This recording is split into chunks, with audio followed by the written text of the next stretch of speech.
dan di atas nikmat itu nikmat hidup. Banyak teman-teman kita seusia kita ada yang sudah meninggal, betul ya? Alhamdulillah kita masih diberikan kesempatan untuk beribadah dan kesempatan untuk bertobat. Salam salam kami sampaikan kepada Nabi Alam kita Rasulullah Sallallahu Alaihi Wasallam. Nabi yang hidupnya selalu bersyukur kepada Allah Subhanahu Wa Taala. Sambil Sayyidah Aisyah mengatakan, saya kalau bangun terpegang Nabi lagi sholat, tidur lagi terpegang lagi sholat lagi. Begitulah seterusnya. Jadi lama Nabi kalau sholat, lama. Makanya para sahabat kalau sudah bangun malam sampai hatta tawarmat qadamah, sampai bengkak kakinya. Kalau kita bengkak itu tadi karena asam urat. Yang mengatakan siapa? Inilah perbandingan kita dengan jauh ibadah mereka yang luar biasa. Maka mereka adalah bintang-bintang. Maka dikatakan ashabikan nujum, sahabat-sahabat itu seperti bintang-bintang. Bintang. Ayo itu manapun bintang yang menjadikan pijakan untuk berjalan dapat jadi cahaya dalam kehidupan. Ada Umar, ada Utsman, ada Ali. Kalau kita kaya, alhamdulillah cerita Utsman. Kalau kita banyak ilmu, ada Ali bin Abi Thalib. Kalau kita sudah tua, ada Umar bin Khattab yang luar biasa. Jadi semua ada kisahnya. Waktu kita membaca sejarah kehidupan mereka. Terima kasih kepada jemaah dulu ajakan untuk bersama jemaah Bapak dan timnya di MIT, Pak Said dan seluruhnya. Alhamdulillah sudah hadir kembali pada kesempatan yang sangat ini. Semoga Allah catat kita sebagai hamba-hamba yang berbahagia. Berbahagia dalam dunia, dan insya Allah kita akan bersuara yang bermahsyar nanti. Sebagaimana kita bertemu di Masjid Al-Hasid dalam dunia, nanti juga kita akan bertemu di mahsyar dalam suasana yang berbahagia di dunia. Rabbana atina fid dunya hasanah wa fil akhirati hasanah wa qina adzabannar. Allah Subhanahu wa taala, sebenarnya pada malam ini sangat menarik kajian kita. Segi namanya, apa namanya? Suratul Buruj. Jadi Al-Buruj itu kalau kita ke Arab Saudi itu mana gedung-gedung pencakar Al-Buruj. Sampai ada Al-Buruj Khalifah, itu tinggi sekali. Buruj baru. Jadi tinggi dan kokoh. Jadi oleh karena itu Allah Subhanahu wa taala menceritakan bersumpah dengan makhluknya. Makhluk yang mana? Was-samaa'i dzatil buruj. Demi langit yang langit itu adalah memiliki ukuran bintang yang sangat kokoh dan tinggi di sana. Karena memang kalau kita bicara hidup ini maksudnya di bintang. Karena bintang itu adalah kecil dalam pandangan, besar pada kenyataan. Maka orang kalau bicara kemuliaan kan bintang. Hotel diukur bintang, ya. Jadi bintang. Makanya ada yang mengatakan apa namanya, takun fit dunia dan nujum. Jadilah engkau dalam dunia ini seperti bintang. Rendah kalau kita lihat dalam air, tapi kalau tengok ke atas dia jauh melambang di sana. Jadi inilah maknanya betapa penting benda yang tinggi ini. Maka Allah mengatakan bersama demi langit zatil yang memiliki gugusan bintang. Tempat-tempat di mana pertukarannya ada 12, ada mengatakan 24. Sehingga kita kalau bicara bulan tahun kita melihat bintang-bintang. Orang kalau berjalan dia mesti bintang dengan bintang itu menjadi patokan. Sebelum ada kompas, sebelum ada alat teknologi itu bintang. Kapan orang hendak menanam lihat bintangnya.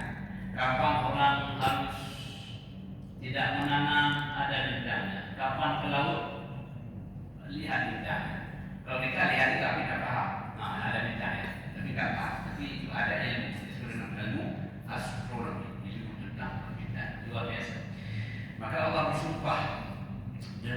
langit yang luar biasa yang bernama langit yang memiliki gugusan bintang-bintang. Wal yaumil maw'ud. Apa sumpah yang kedua? Allah bersumpah dengan makhluknya al-yaumil maw'ud. Artinya hari yang dijanjikan oleh Allah Subhanahu wa taala. Yang bahwa perjalanan kita dari hari Senin, Selasa ini ke hari Kamis kan. Nanti ada hari yang disebut dengan al-yaumil maw'ud, hari yang dijanjikan. Makanya semua hari-hari yang ada ini dianggap satu hari. Walaupun miliaran hari tapi tidak terasa. Nanti ada hari satu lagi namanya yaumul akhir, hari terakhir. Nah, yaumul dunia hari yang dekat.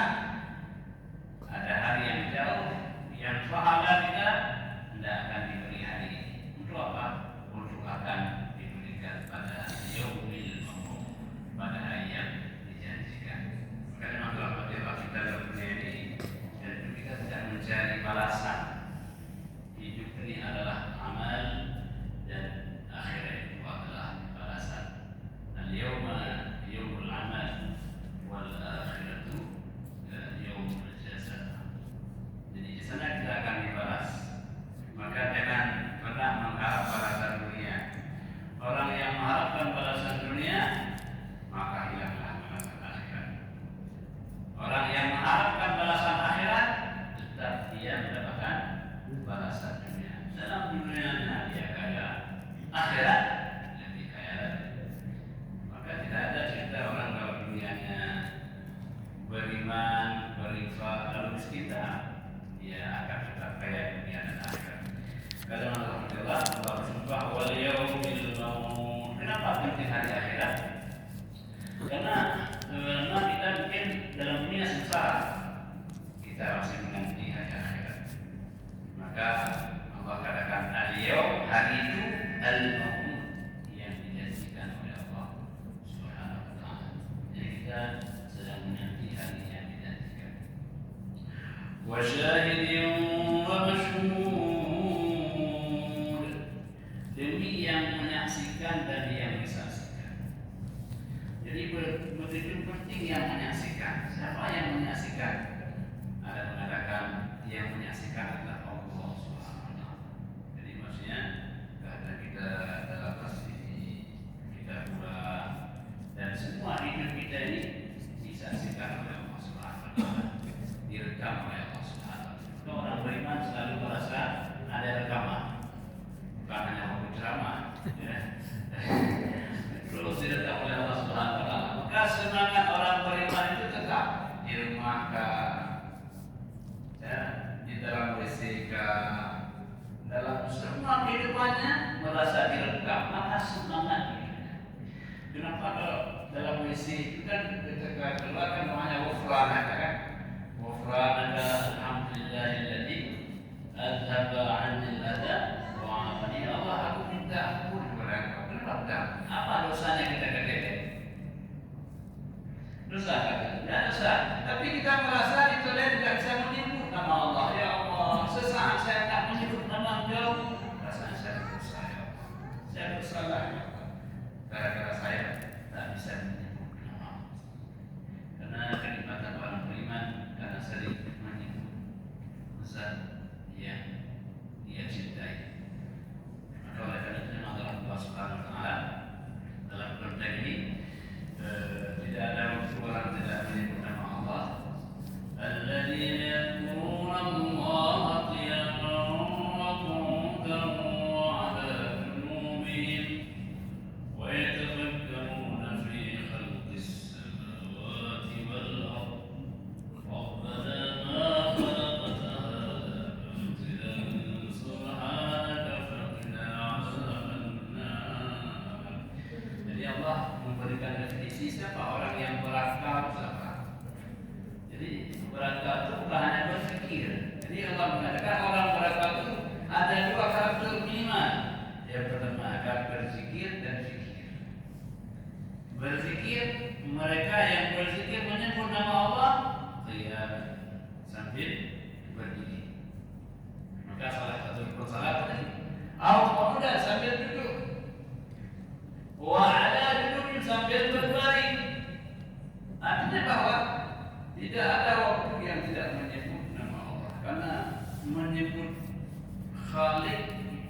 hajat bagi manusia. Jadi kalau orang sudah lupa menyebut nama Khalik, maka ada sesuatu yang hilang dalam hidupnya. Nah, itu yang pertama. Yang kedua adalah wa yatafakkarun, mereka yang bertafakur. Jadi setelah zikir, kita adalah hamba yang berfikir. Apapun yang kita lihat ini bisa tidak kita koneksi dengan ciptaan Allah Subhanahu wa taala. Kita lihat ada orang dulu sehat, sekarang meninggal. Ada bayi sekarang sudah dewasa. Ada kaya kadang-kadang sudah miskin papa. Ada orang miskin sudah kaya raya. Ini apa? Artinya bahwa ada zat yang yang mengubah segala-galanya. Karena Allah Subhanahu wa taala kita tidak perlu heran. Lagi terang kok ada hujan, tidak perlu heran. Kenapa? Karena itu Allah ada menunjukkan kekuasaan. Wasyahid, jadi Allah memantau. Allah akan merekam semua perbuatan kita. Maka orang yang yakin kepada Allah itu dia tidak berbuat maksiat bukan tidak mampu, tapi karena malu. Kalau dia berbuat karena dia yakin sekali Allah dalam pantauan, dia Allah mantau, maka dia tidak berbuat karena malu, bukan karena tahu. Jadi kalau sudah sampai pada tingkat malu, maka itulah al-haya'u minal iman. Malu itu bahagian dari bukan karena tidak mampu, tapi karena malu. Kenapa? Karena kita merasa diawasi 24 jam. Nah, jadi jemaah Allah merasa diawasi itu penting. Kita punya anak, punya generasi, dan kita sendiri. Jadi kita sebenarnya karena agak sakit badan malam ini gimana? Tetapi karena kita merasa Allah akan bantu, Allah lihat perjuangan ibadah kita, maka Allah akan tambah semangat. Karena orang kan gitu ya, kalau perjuangannya berat, kan merasa dia sudah berjuang dalam ibadah. Saya teringat satu kisah.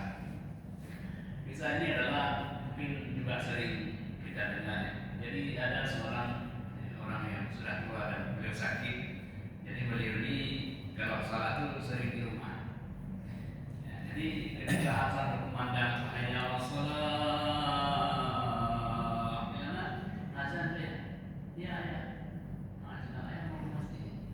Ini ayah kan tadi, ayah kan boleh di rumah salat. Enggak, ini azan itu kan undangan. Kalau diundang kan kita mesti datang ya. Manusia undang aja datang, bagi yang undang ini Allah. Jadi macam mana ya? Datang dari danduk ya, bawa danduk kemari. Itu apa? Nanti taruh ayah datang. Anak-anaknya anak saleh orangnya bukan saleh namanya. Jadi carilah danduk ayahnya, akhirnya diangkat ke dalam danduknya, lalu diborong ke masjid. Nah, masjid tapi belum ada hasil yang lain. Salahlah melihat di samping, maka takbirnya Allah Akbar bersama imam. Pada takbir kedua, beliau sudah pergi menghadap Allah Subhanahu wa taala. Begitulah perjuangan orang yang baik, orang yang biasa berjamaah, insyaallah juga bisa jadi beliau akan meninggalkan dunia dalam jamaah. Jadi luar biasa, maka membiasakan jamaah walaupun kadang-kadang ada kurang lebih sedikit ya. Insyaallah luar biasa jemaah kita pada malam Jumat yang mulia ini, Sayyidul Ayyam, malam yang berberkah. Nah, jemaah Allah Subhanahu wa taala wa syahidin wa masyhur. Jadi Allah yang menyaksikan. Siapa yang disaksikan? Allah menyaksikan semua makhluknya. Sejak makhluk yang besar, langit, bumi, sampai yang kecil-kecil, sampai apa? Binatang-binatang, semut-semut yang hitam, Allah melihat semua, sehingga tidak ada makhluk yang tidak dapat rezeki. Tidak ada semut yang kelaparan. Kenapa? Allah yang menyaksikan. Jadi oleh karena itu Allah dalam pandangannya. Ada yang mengatakan wasyahidi wa masyahidi malaikat. Malaikat apa? Malaikat tugas memantau. Maka setiap kita ini ada raqib dan atid, kiri dan kanan. Cuma Allah tidak nampakkan mereka. Kalau mereka nanti nampakkan sama kita, ini tidak kita jual.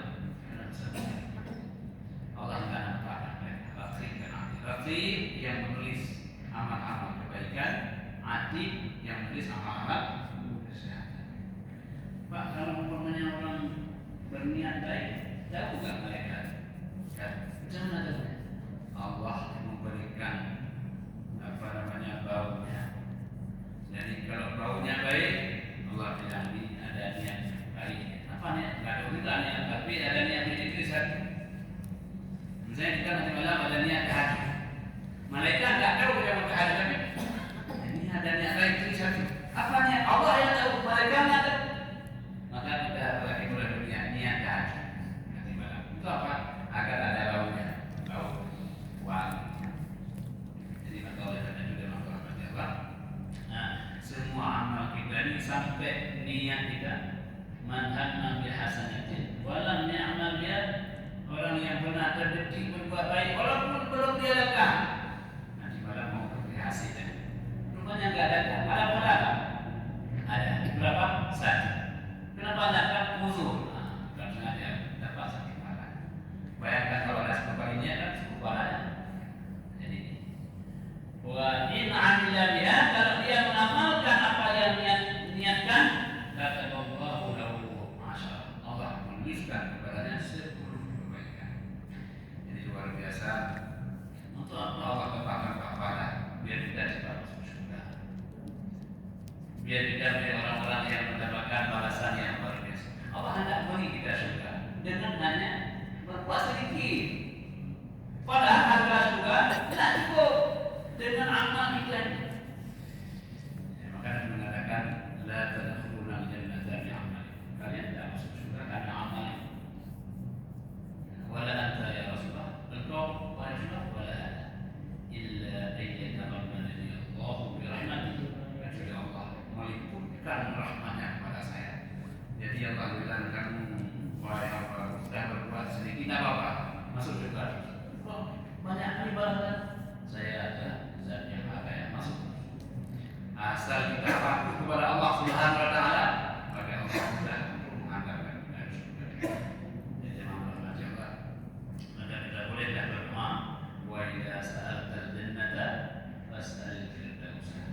Kalau kamu mohon surga kata Nabi, mohonlah surga firdaus. Mohon surga yang tinggi, nanti dapat di bawah apa?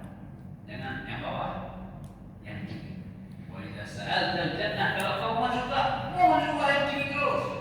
Dapat tengahnya luar biasa. Maka dalam rahmat ini luar biasa semangat kita wal jadi malaikat yang menyaksikan amal kita. Karena kita ini ketika hidup, ketika kita beramal, ketika kita beribadah, kita tidak sendirian. Kita diberi oleh para malaikat. Dan amal-amal yang istimewa yang disaksikan malaikat adalah salat subuh dan salat asar. Ini dalam Al-Quran, "Aqimus salata liduluki syamsi ila ghasaqil laili wa qur'anal fajri inna qur'anal fajri kana mashhuda." Hendaklah engkau melaksanakan salat terperinci malam. Dan ketika terbenam dan laksanakan salat Quran al-Fajr ketika baca salat subuh. Subuh adalah salat bersama para malaikat. Jadi kita subuh itu semangat sama malaikat. Jadi dua salat yang dibersamai malaikat, yang pertama salat subuh, yang kedua salat asar. Nabi katakan yata'aqabu fikum malaikatul laili wa malaikatul nahar, akan datang silih berganti kepadamu dua tim malaikat, dua shift malaikat, malaikat shift malam dan malaikat shift siang.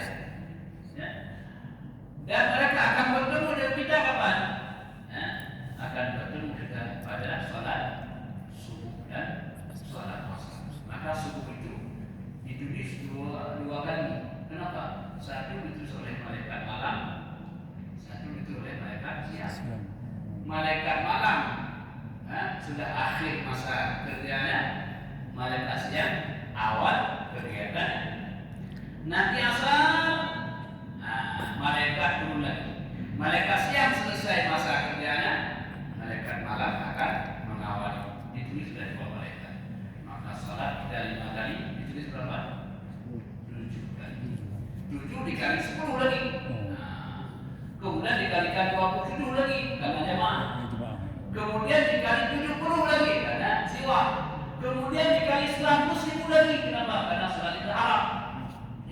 banyak lipatnya.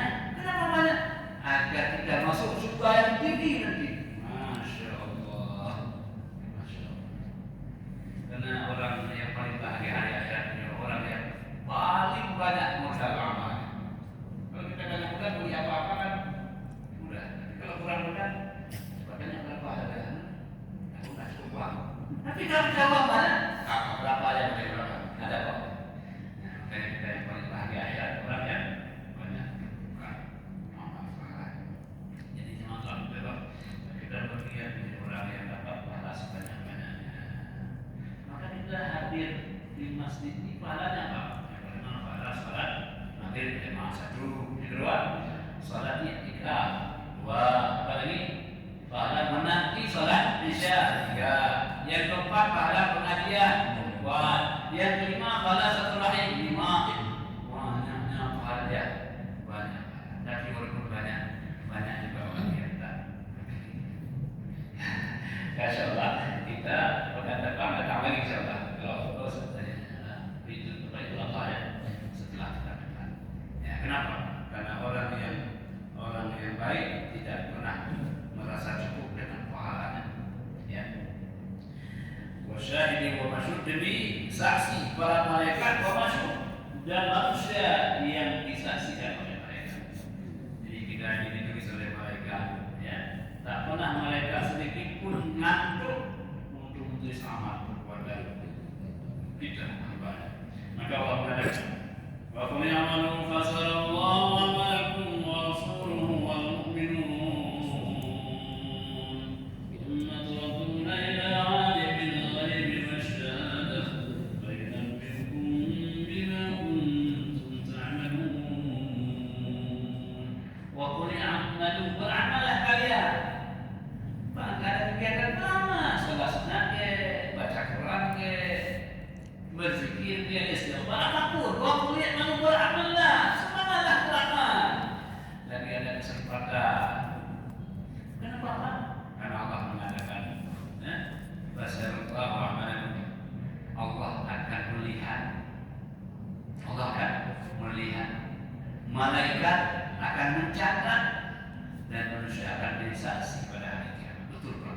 Saya hadir juga waktu itu, waktu beliau di Masjid Hasid, hadir juga saya. Ada beliau. Oh, kalau masuk juga, masuk juga. Jadi kita disaksikan oleh teman-teman kita. Kita saksi untuk teman yang saksikan kita. Saksi apa? Saksi kebaikan. Ada juga saksi kelihatan, dia susah. Ya kalau saya ada lihat nyuri. Nah, itu kan nggak senang. Tapi kalau saksi kebaikan senang kita kan. Senang. Saya ada lihat dosa jangan senang kita. Disaksikan atas kebaikan kita. Negara berrahmatullah di hari kiamat. Allah memberikan saksi-saksi. Orang yang mengalukan suara azan, saksinya apa? Ya, suara yang terdengar oleh benda-benda hidup mati semua saksi. Kita yang datang, ya itu semua semen-semen aspal itu semua saksi. Ya, jadi udah juga bahagia kita hari kiamat ketika kita berbaik. Wa syahidin wa masyhud qutila ashabul ukhdud, dan terbunuhlah ashabul ukhdud, mereka-mereka yang berada dalam api. Nah ini cerita ini memang telah terdapat cerita yang menarik bahwa baginda sallallahu alaihi wasallam ketika hadir ke Mekah dengan segala kesengsaraannya, ya, mereka para nabi dan sahabatnya yang baru nggak bisa makan minum, dan mereka nggak akan berjualan dengan Rasulullah dan sahabat-sahabatnya. Anak-anak tidak dapat kebutuhannya. Maka dalam kondisi seperti itu, maka Allah turunkan ayat. Apa ayatnya? Was-samaa'i dzatil buruj. Ayat apa? Ayat yang memberikan kebahagiaan kepada mereka. Wahai orang-orang sahabat Nabi sallallahu alaihi wasallam, katanya dulu ada seorang raja. Pada masa fatrah antara Nabi Isa dan baginda Rasulullah ada satu raja. Raja itu dia mengaku dirinya Tuhan. Dan bersamanya ada seorang tukang sihir, orang tua tukang sihir yang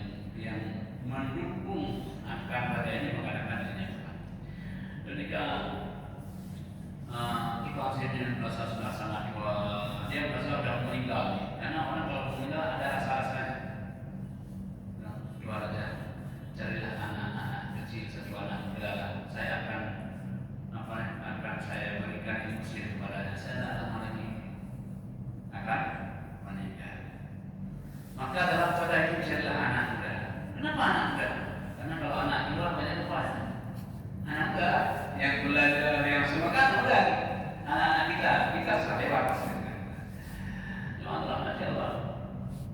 Maka setiap hari anak muda ini datang belajar pada tukang sihir. Waktu dia pulang dia lihat di dalam goa ini atau dalam kubur ini kok ada orang ibadah. Ada orang ibadah. Maka dia terdani orang ibadah.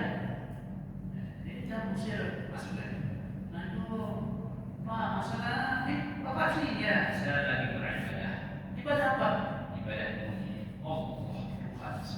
Ada Tuhan yang lain kan? Raja Tuhan. Inilah Allah Tuhan kita, Tuhan kamu dan Tuhan Raja. Nanti kalian juga ada pernah dengar. Karena tukang sihir bilang yang Tuhan itu adalah Raja.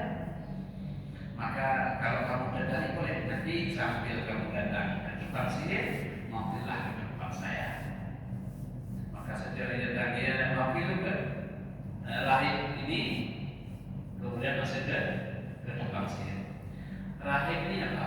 Makna rahib adalah orang yang takut kepada Allah. Maka dia memutuskan hubungan dengan dunia, dia khusus hidup di dalam kehidupan yang sederhana kepada Allah. Maka dalam Al-Quran setiap hari datang tukang sihir tanya, kenapa telat kali dia tadi? Dia kan tidak bilang bahwa ada tukang rahib tadi. Maka dia tanya, Tuan Guru, ini saya kan kalau ke rumah ditanya kenapa tidak tukang. Tapi kalau tukang sihir, dia kenapa telah datang? Begini kamu bilang, kalau nanti pulang ke rumah bilang karena terlambat belajar tukang sihir. Nanti kalau sampai tukang sihir bilang telah karena terlambat di keluarga. Jadi telah datang rumah. Kalau ini kan pulang karena belajar di tukang sihir. Nah itu saja jawabannya. Jadi kebetulan dia lagi. Teman-teman berdoa dalam kemudian meninggallah tukang sihir. Tukang sihir gagal meninggal. Akhirnya jadilah anak muda ini menjadi ahli sihir yang luar biasa. Teman-teman Allah Subhanahu Wa Taala. Maka pada hari-hari ada kejadian yang unik. Apa kejadiannya?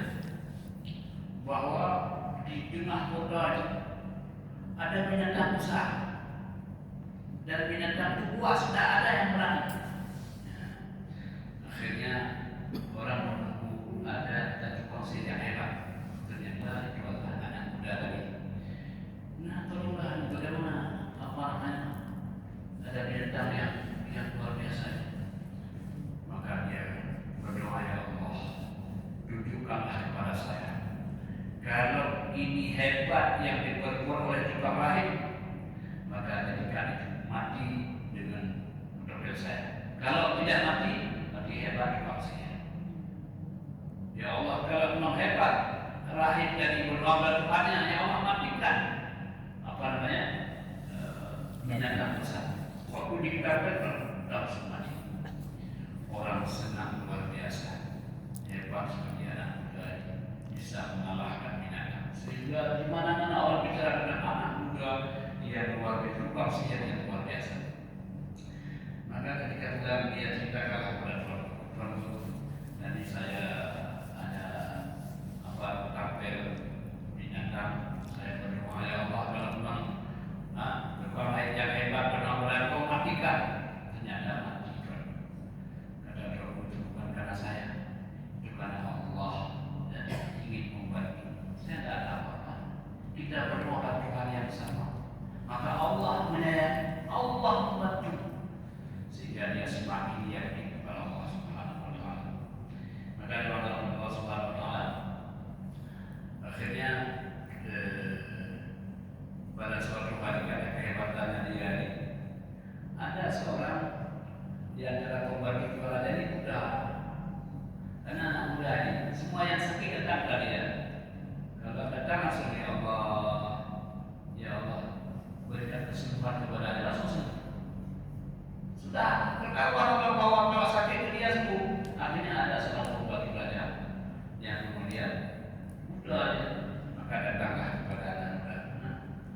bisa tak kamu menyembuhkan saya? Bisa, tapi dengan satu syarat. Satu syarat, engkau mengadakan dengan nama Allah, maka saya akan mendoakan kepadanya agar kau sembuh. Maka menurut saja dia mengatakan dengan nama Allah langsung sembuhkan. Besok ketika ketemu raja, kamu sudah bisa melihat, sudah keluar saja. Siapa yang menyembuhkan engkau? Allah. Oh saya, bukan Allah, bukan kamu dan bukan saya. Masa kita karena dia bekerja sebagai Tuhan. Siapa yang mengajarkan kamu? Ada anak muda yang dulu yang belajar sihir, sekarang dia yang memperkenalkan Tuhan kepada kami.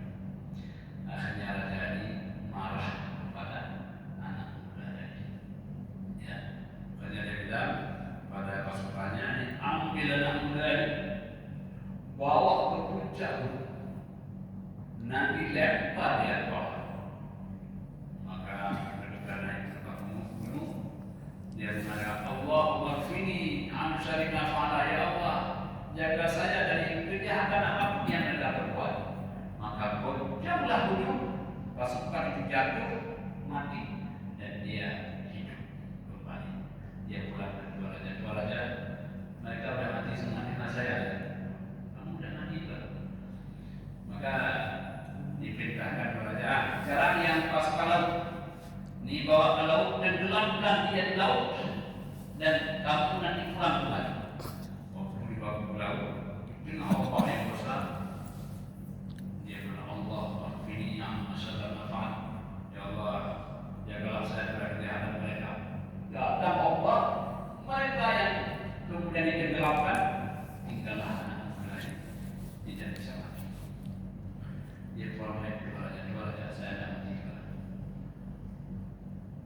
Raja heran, anak muda itu, kalau engkau ingin membuat saya mati, ada di kapel anak saya ini, nanti saya taruhkan di sebuah tempat, bacalah doa Bismillahi wa bismi rabbil alamin, dengan nama Allah, dengan nama Tuhan si anak ini, maka dikabelkan saya. Maka dua raja sepakat karena tidak ada syarat.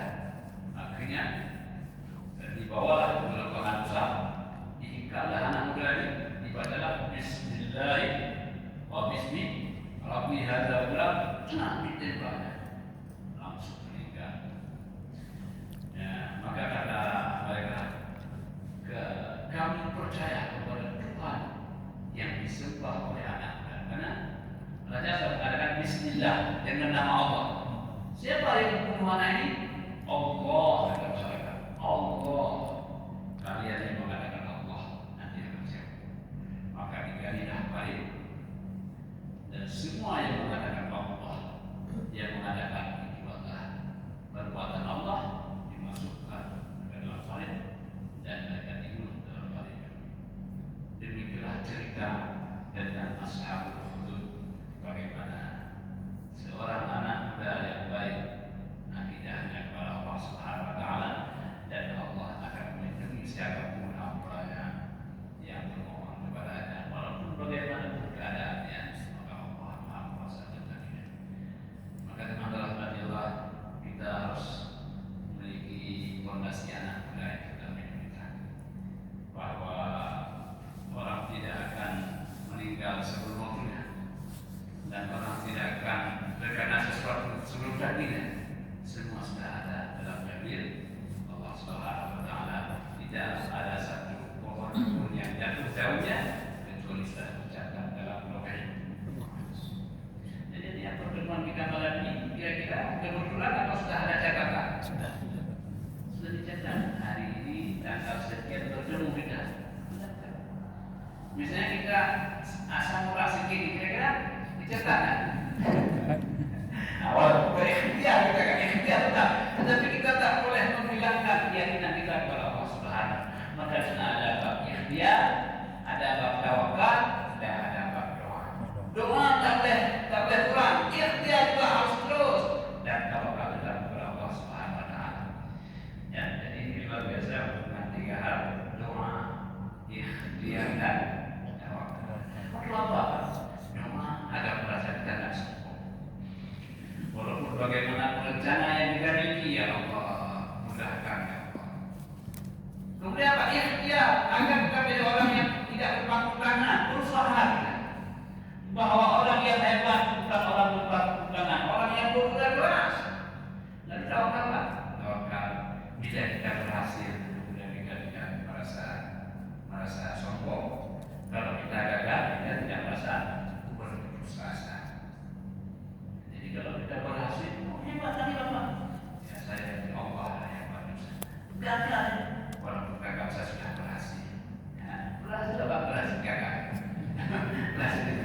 Jadi makanya tidak ada yang gagal sebenarnya. Maka orang yang beriman dia terus bekerja. Masalah hasilnya Allah yang berkibar. Walaupun yang jadi makanya kaidahnya adalah alayya sa'i wa laysa alayya idrakul bada. Juga saya menjalankan usaha, tapi ketentuan ada di tangan yang berkuasa. Ada orang setahun bekerja udah kaya, kita bertahun-tahun nggak pernah ngasih berbakat juga. Tidak ada masalah karena masalah kaya rezeki hidup mati sudah ada di tangan Allah yang Maha Kuasa. Jadi jemaah rahmatullah subhanahu wa taala.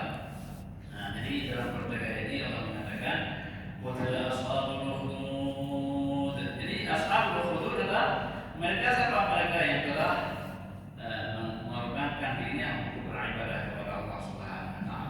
Dan Allah kata Allah, orang-orang itulah yang Allah sebutkan dalam Al-Qur'an, qad aflaha man zakkaha wa qad khaba man dassaha. Kazzabat Tsamud bitarwaha. Jadi ada satu kisah yang belum selesai tadi. Ketika dalam pada itu, jadi karena dalam dalam galian ini kan api. Ketika dikorek api, ukhruji adalah lubang. Jadi orang yang mengatakan Allah dimasukkan lubang api itu. Akhirnya ada satu anak kecil yang dipanggil oleh mamanya. Mamanya ini dia ragu-ragu nih. Kalau kita katakan nanti anak saya bagaimana? Maka ngomonglah anak. Kata anak mama alal haq. Mama berada kepada tidak apa-apa. Silakan ngomong Allah. Akhirnya mama dan anaknya dimasukkan dalam hati. Inilah kisah bahwa ada anak kecil yang bisa ngomong. Jadi berapa anak kecil yang bisa ngomong ini? Ada yang pertama Nabi Isa. Yang kedua Ashabul Rijl. Ya. Yang ketiga Ashabul Ukhdud. Yang keempat anaknya Masyitah. Nah ini adalah sejumlah anak-anak. Kalau anak-anak kita tidak ngomong, masih kecil ya nangis bisa ngomong saja. Ini kuasa Allah Subhanahu wa taala. Jadi jemaah berdoa. Maka dalam perda ini Allah mengatakan, "Qad aflaha man zakkaha." Berbahagialah orang yang membersihkan jiwa. Artinya apa? Jiwa kami ini tidak bersih. Bagaimana kita bersihkan? Bersihkan dengan keyakinan kepada Allah Subhanahu wa taala. Karena orang kalau sudah yakin kepada Allah, dia merasa ringan. Kita kadang-kadang selalu menyalahkan diri kita. Kenapa saya gagal? Kenapa saya kok nggak untung ya? Sering kita menyalahkan diri kita yang tidak berkecukupan. Jangan juga. Kadang-kadang kita berusaha dan hasilnya sudah seperti itu. Maka setelah kita bertawakal kepada Allah. Karena orang yang pernah berjalan setelah dia berusaha maksimal, kemudian dia bertawakal. Tawakal itu apa? Menenangkan hati. Karena gagal kemarin, gimana Pak? Gak mulai bisa. Gagal kemarin. Nah, ada orang tanam. Entah bagaimana kering, akhirnya gagal. Gimana Pak? Gagal ini tanam lagi. Udah kemarin gagal. Ini orang yang tidak ada prinsip tawakal. Kenapa demikian? Karena memang dalam hadis boleh jadi gagal pertama ujian Allah. Kedua ujian, tapi kita akan berhasil pada yang ketiga kalinya. Maka Ashabul Ukhdud mengajarkan kepada kita bagaimana dalam hidup dan perjuangan kita dalam dunia dan akhirat. Kita ada jenjang-jenjang kehidupan. Nabi Sallallahu Alaihi Wasallam ketika di Mekah kan Mesir dilempar dengan batu. Kapan Nabi berhasil dengan masyarakat yang luar biasa ketika sampai ke kota Madinah? Di Madinah orang belum mengenal Nabi Sallallahu Alaihi Wasallam, mereka sudah beriman kepada baginda Rasulullah SAW. Di Mekah Nabi lahir di sana, dan bahkan keluarganya dengan Nabi bergabung dengan Nabi SAW. Nabi sampai ke kota Madinah, mereka tidak mengenal Nabi. Ini Nabi yang mana? Itu kan. Maka orang-orang Madinah ketika hijrah Nabi itu mereka naik ke atas pohon, naik ke atas bangunan. Kenapa? Karena mereka rindu melihat wajahnya yang mana wajah Nabi. Nah, maka muncullah saking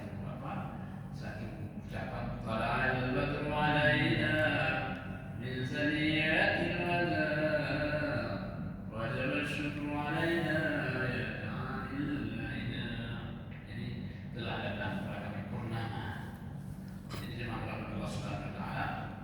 Ya ashabul hudud, yang Allah informasikan kabar gembira kepada orang-orang yang berada di kota Mekah. Orang beriman di kota Mekah ada Ammar bin Yasir, ya, ada Bilal bin Rabah yang diterapkan batu di atas perutnya oleh Umayyah, ya, yang ketika di tengah panas luar biasa itu keluar turunnya ahad. Keyakinan kita kepada Allah Subhanahu wa taala, batu yang besar itu tidak melepaskan ada keimanannya kepada Allah. Sehingga dalam rahmat Allah ketika Nabi lewat melihat Bilal seperti itu, Nabi sampaikan kepada Abu Bakar untuk dimerdekakan. Maka Abu Bakar ketika dapat informasi itu, beliau bawa emas. Tanya berapa itu bayar? Kamu mau beli gula hitam tu? Saya akan beli 2 kali. 2 kali dari apa yang kau sebutkan? Berjudi, bayar 2 kali. Maka itulah hebatnya Abu Bakar Siddiq radhiyallahu anhu, karena beliau orang yang berbuat untuk akhirat pada Allah Subhanahu wa taala nanti hari kiamat nanti.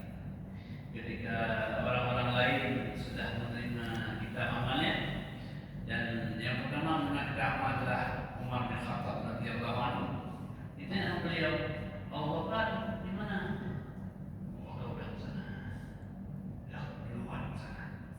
Begitulah di antara hebatnya orang-orang yang berbuat karena Allah Subhanahu wa taala. Semoga kita termasuk orang yang selalu ingin mendapatkan kebahagiaan dunia dan akhirat. Karena Allah mengatakan, "Wa minhum yaqulu rabbana atina fid dunya hasanah wa fil akhirati hasanah wa qina adzaban nar." Semoga doa ini dapat kita bacakan selalu agar kita mendapatkan bahagia dunia, bahagia akhirat, masuk dalam surga dalam transit di dalam neraka. Amin ya rabbal alamin. Assalamualaikum warahmatullahi wabarakatuh.